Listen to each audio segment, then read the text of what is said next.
Ma ei saa hakkama. Kiisu ja Jänku mängivad. Nad laovad klotse. Jänku laob 2 klotsi üksteise otsa. Aga kui ta 3. proovib torni tippu panna, kukub torn pikali. Jänku laob uuesti 2 klotsi üksteise otsa ja laob 3. nii, et torn enam pikali ei kuku.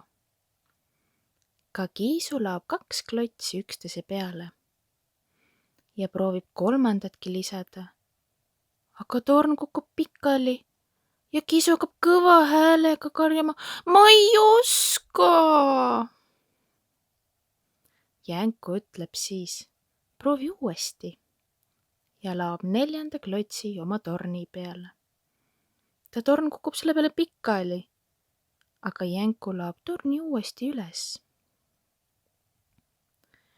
Kiisu võtab ennast kokku ja laob uuesti 2 klotsi üksteise peale.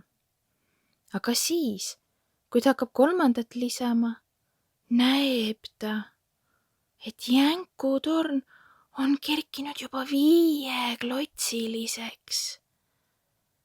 Selle peale kukub Kiisu pikali, tal tulevad pisarad silmi ja ütleb hädisel häälel: "Ma ei saa hakkama." Kiisu tahab väga klotse laduda, aga miski takistab teda. Mida teeksid sellises olukorras sina?